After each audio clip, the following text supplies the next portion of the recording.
For step number 18, I have a couple of videos on applying textures to surfaces. And in SketchUp, the word texture means anything that you apply to the surface. It could be a color, it could be a pattern, it could be an image of anything, stucco, grass, whatever. So I've already completed this one example over here, and I'll demonstrate on how to properly apply the texture on this one here. So I'm going to zoom in a little bit, and during the course of creating this, you made different components and or groups. The first and most important rule in applying textures is to apply it directly to the surface itself. So if I select this, I made the roof and the lower section here all part of one group. And so I want to start with the roof, and so I can't really do anything because it's all together. I want to edit the group first, and then if I select on the roof, that is another group. So I want to edit that one as well.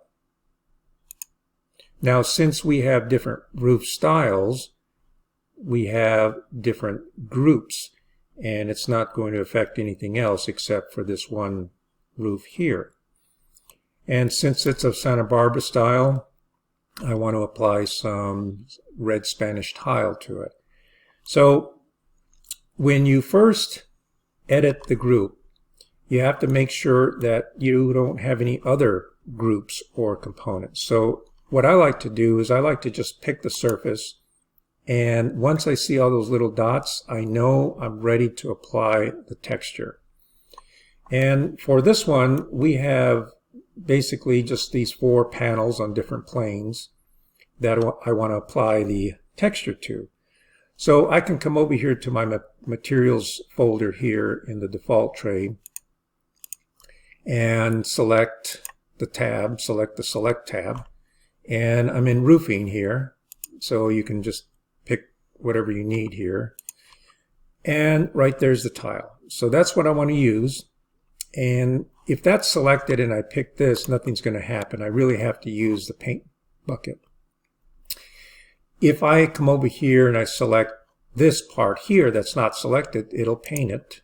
Okay, it doesn't need to be selected. Okay, I can easily and quickly do those 4 panels.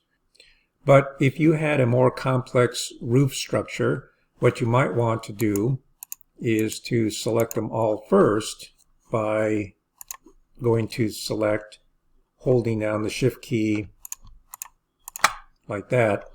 And if you notice, there is a little bit of a fascia here, and for right now I'm going to leave that alone. And then I can come over here, and once all those are picked, all I have to do is pick once and it appears. Now, if you know that you wanted the whole roof structure all the same texture, then don't forget you can triple pick it, and then all the lines and the surfaces will be selected, and then you can come over here and paint it all at once. And if I look at it, it looks a little big, the scale, according to the house, because it's kind of a small house, so these are larger tiles. So I'm going to come over here to the edit button, and right here is the scale. Now, you don't really have to pay too much attention to the numbers here, just know that it's too big. So all you have to do is highlight this, and just the first one. These 2 are locked, so whatever you change here, proportionally it'll change down here for the width and the height. So it's at 2 feet 6 inches. I'm going to put 24 inches for 2 feet. That looks a little bit better, but I think I want to go a little smaller, so I highlight it again, maybe 18, and I look at it, and it looks good to me. Doesn't have to be true to real life. Okay, so I look around, it looks good, and this little part in here, the little fascia, I'm going to leave it like that because it kind of gives me an illusion of having thickness to the tile. Okay, So to get out of that, just pick outside here. And now I want to apply some stucco to the outside walls. So you can come over here first, so you don't have to pick it, and then come over here. If you're going to look for stucco, it's under brick, cladding, and siding. And the stucco is, I think that's the one, yeah, cladding, stucco, white. So you can kind of put it up there. And then you can come over here, and again, don't forget, get into your select and select the surface, and you see how it's all selected in blue. You're not ready to paint it yet. You have to right-click and edit the component. And if I select it, now I'm ready, but I have other surfaces. So I'm going to just hold down the Shift key again, pick that,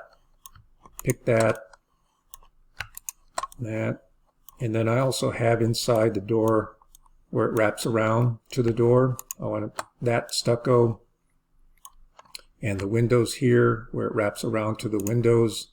I want all that to be stucco. Oops. If that happens to you, just pick it again. It'll deselect it. Don't forget to hold your Shift key down again.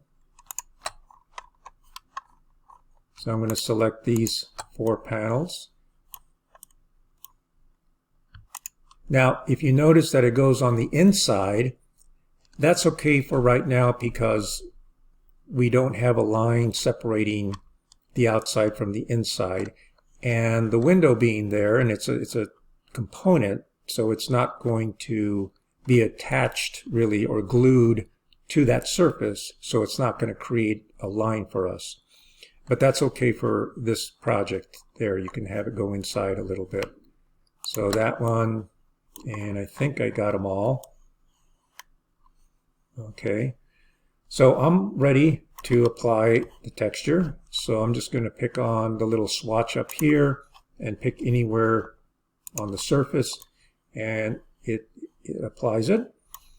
And I'm going to get out of the editing mode because it's easier to see the stucco pattern and get a little closer to it, and so you can see the pattern there. And it's not bad, but I'm going to play with the scale a little bit, and it's at 1 foot 6 inches. So I'm going to go down to 1 foot, just 12 inches, and I think I like that a little bit better, maybe even 8 inches. Okay, so that looks okay to me. If you go too small, it'll start to repeat and you'll see it. So I'm going to type in 3 inches. So you can barely see these lines here, but that's what you don't want to see. So you can't really go too small of a scale depending on the quality of the texture. And in here, the default textures are not that great. So you have to play with the scale a little bit. And what was it, 10 or 8 inches? 8 inches, I think. So that's fine. You can still see a little bit of repeating, but it's not as bad. We're never going to be this close to the house. Okay. So I've completed the roof and the outside wall of the Santa Barbara. And in the second video, I will continue with the windows and the door.